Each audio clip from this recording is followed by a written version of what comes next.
Hey guys, it's Alex. In this video, I'm going to show you guys how to never run out of leads again and how to build a proven B2B outreach and sales team so that you can remove yourself from the sales process.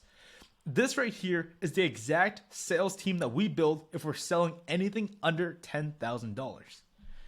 Now, the first mistake I made when I built the system out a few years ago was that I thought I could hire one person to replace everything that I do. And there's three reasons why this doesn't work. First is because it's not their business, so that nobody's going to care more about your business than you do. Second, even if you find a person who does care about your business as much as you do, chances are they won't get it done the way you want it done. And it's because every business is different. So if I get a killer salesperson, throw them into your business, unless you have the standard operating procedures and the actual task list, like this is step 1, 2, 3, 4, 5, chances are they won't do it the way you want it done. And third, if you don't have the skills to generate leads, you can't teach someone else how to do it. So you either need to know it yourself. That way you can either train really good talent or you can recruit really good talent. And you either pay for good talent or you train really good talent. Obviously, if you recruit really good talent, it's going to be more expensive. So the problem with finding a really good salesperson in this industry is that they can sell products on their own and contract it out and make more money than selling for you. Or if they're really good at sales, they can sell for a different industry and make more money that way. Because when you're good at sales, you're good at sales. So just to put it into context, the average salesperson at our company here at Ink Launch, our expectation is that they make $120,000 a year. Most print shops don't even make $120,000 a year. So how can you expect to have a really good salesperson if you can't compensate them fairly? So this right here is the organizational chart for B2B shops. Again, if the price point is under $10,000, because this system here can be outsourced overseas for a fraction of American labor. And since the price point is under $10,000, this is what I found to be the best structure. So first, we have the BDR, the business development rep. Their job here is to reach out to people. All they do is reach out to people and generate leads. Now, when we reach out to people, before we even do that, we tell our clients to first identify the ideal client that they want to work with. Who is that person and what kind of business or what kind of personnel, what kind of avatar do you want to work with? And then after that, we wrap a lead magnet around that. What can we build that is irresistible to that ideal avatar? The better it is, the better your results will be. So you want to build something that's actually valuable to these people.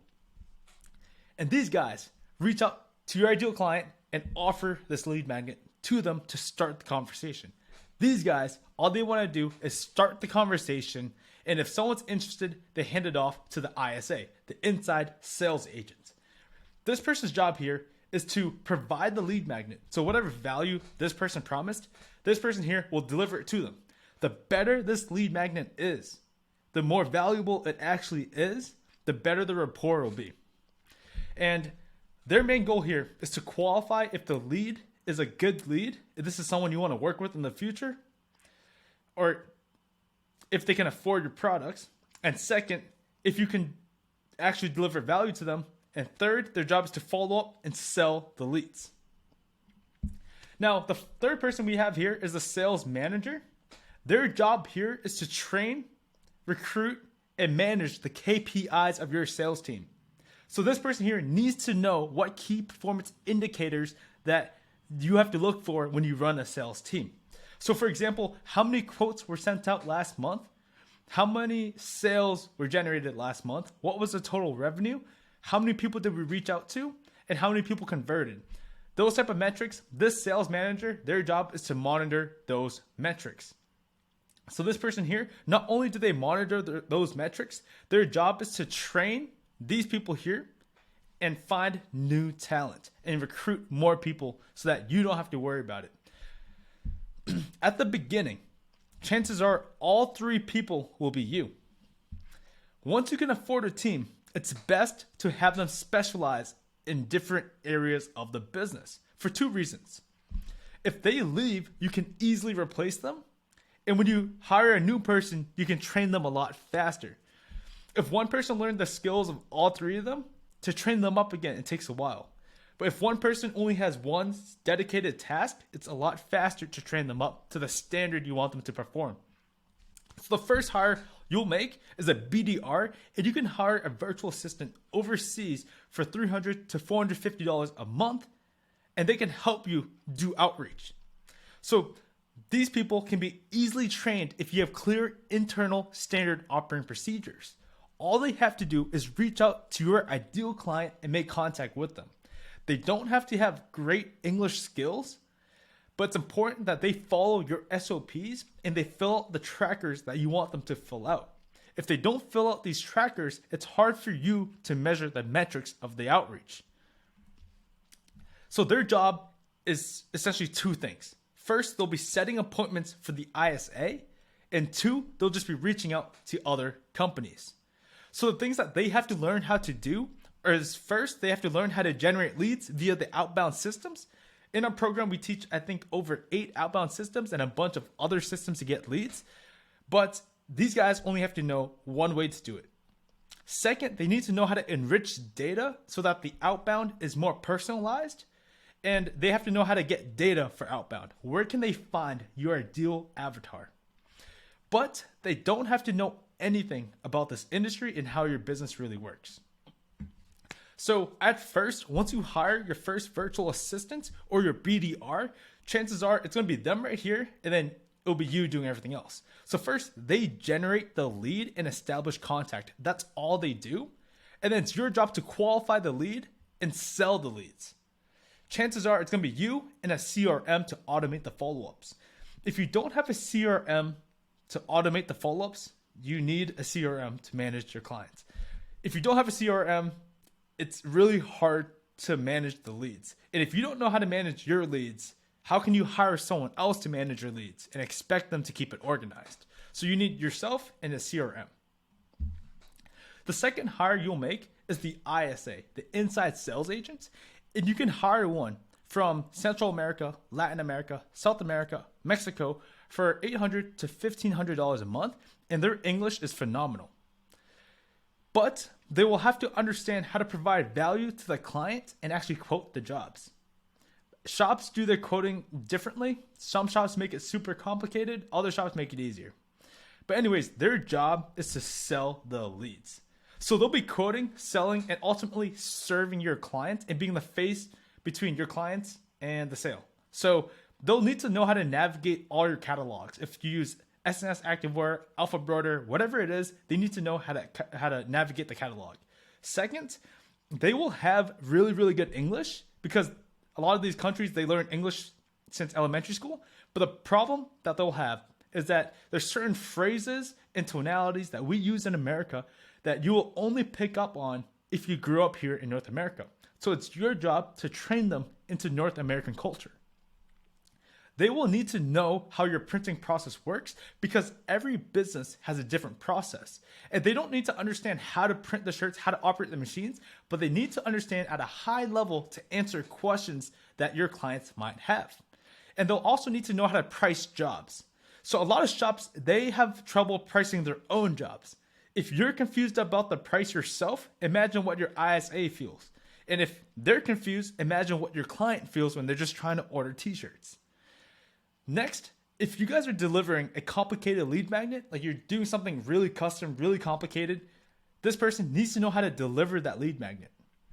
And fifth, they have to know how to update your CRM. It is mandatory that these guys add notes into the CRM so that you know what's happening with each lead. If you guys don't have a CRM, it's almost impossible to keep this organized. You do not want to use Google Calendar or anything else like that. You want to be able to organize your leads into a CRM. So once you have your first 2 hires, it's going to look like this. Your payroll will be between $1,200 a month to $2,000 a month. For that, you can get really, really good overseas talent. Now, chances are you'll have the BDR and you'll have your ISA, but you'll be the one managing them. You'll be the ones reviewing this person's sales calls. You'll be the one managing this person's outbound messages. And you will be the one tracking the team's KPIs. Again, how many messages were sent out last week, and how many sales calls were made last week, how many sales were done last week. All those type of things you need to know. And you'll be the one to continue to train your sales team. A lot of these people, you think that you can train them once and hand it off, but that's like being a football coach and saying you can have one practice and expect your team to play at a high level every single week. It's up to you how often you want to train your team. If you want to train killers, you train every day. And what I mean by train is how often are you role playing with these guys, going through the script. How often are you putting them in different scenarios and teaching them how you want them to respond to those scenarios? That's what you got to do when you want to train your sales team. Now, the next hire, you would think it's the sales manager, but you actually do not want to hire the sales manager as your third hire. Before you hire your team manager, you need to make sure everything has a clear SOP, and that includes the task of the team manager. So it's more likely that you'll actually hire more BDRs and more ISAs before you hire a team manager. So it will look something like this. Again, you do not want to hire a team manager too early, and it's more likely that you'll get more BDRs and more ISAs. So it's important to know that it has 2 BDRs here per 1 ISA, but more often than not, you'll have 4 or 5 BDRs and 1 ISA. So at this point, you can assign a BDR to a certain outbound system. Again, we teach like 8 different methods of outbound, but you only have to really learn one. And it's important to know that each system might have more BDRs or more virtual assistants. So you'll have a BDR, maybe the lead BDR, and then you'll have other people underneath them. Now, once you set up our outbound systems, you can also set up our inbound systems. But there's a difference between inbound leads and leads from our inbound systems. Our inbound systems are covered more in the inbound modules, but you're essentially setting up the inbound system, and people who interact with that, this person here, they want to reach out to the people who interact with your inbound system. Their job here is to gauge their interest and book them in with your ISA, your sales agents. If you have inbound leads, they can go directly to the ISA. The BDR's job is really just to warm up super cold leads. But at this point, you have to monitor the KPIs. And you want to train everyone to the best you can. But the reason why you have to monitor your KPIs, key performance indicators, is because you actually have to cut the people who don't meet your KPIs. People who don't meet your KPIs on a sales team destroy your sales teams. So, for example, if you have one BDR who can do 100 cold calls in 2 hours or 3 hours, but then this person here only can make 5 cold calls in 5 hours, there's a discrepancy in the standard. So what you want to do, we don't just fire people right away because it creates a really bad culture. Instead, we typically give them 4 warnings. First one, it's like, hey, you're not meeting the KPI. What's going on? How can I help you? Second, we give them guidance on how to improve what they're doing. And the fourth, we put them on a improvement plan. So if you follow this improvement plan, you should get this result. If you don't follow this improvement plan, you're not going to get this result. So it's up to them to meet that improvement plan. And if they don't, they basically fired themselves. So you gave them a path to follow. And if they don't follow it, it's on them. But at the end of the day, you have to monitor your KPIs and cut the bottom performers and keep the top performers. The top performers, you want to give them bonuses. You want to incentivize them to do well. And that is the secret of building a really good sales team here. You have to incentivize and give them bonuses and make them feel very appreciated for all the hard work they're doing. Because these guys are reaching out to strangers all day long and they're getting the door slammed on their face. They're doing a lot of hard work. You need to incentivize them. They're the bloodline of your business. But once you have those KPIs set, and on top of those KPIs, you also want to have your meetings planned. So how often do you want to do training? Every Monday, Wednesday, Friday? Every morning for an hour? How often do you want to go through the script? You need to have those things down too. So you want the meeting cadences down, and you also want how often you want to review those KPIs. So once you have those systems down, then you can hire the team manager. The team manager not only will run those meetings, do the trainings, they will also be spending time recruiting and hiring new ISAs and BDRs. Oftentimes, it might just be one of the best ISAs that you have that have manager tendencies, and you can promote them to team manager. But again, this is a virtual team. These guys are probably going to be in the Philippines. These guys will be in Central America. And then this person might be in Central America, might be American based. But it's your job to build a really good culture. But again, each BDR will probably use one system to get leads, and then they'll have virtual assistants underneath them. For example, if you're running an email system, you'll have the inbox manager, the lead scraper, and the campaign manager. But either way, this is how we build our outbound sales teams that is for anything under $10,000. Again, first we have that BDR. Their job is just to make contact, reach out to leads. And then we have the ISA. Their job is to qualify and sell leads. And since the package isn't too high, they can probably sell them. All they really have to do in this industry, see what they're looking for, get the details, offer them a solution, and then give them the thing. But if you don't even have the sales framework or sales script for these guys, they're going to be lost. So you have to build the systems yourself internally, know how to do everything, know how to generate the leads, know how to do the sales calls, know how to do the follow-up, know how to work your CRM, and then you can put people into those systems. Now, we also have all these systems, so you can just take it from us, plug and play. If you're interested in that, just book a call down below. If not, just watch the free content. That is okay too.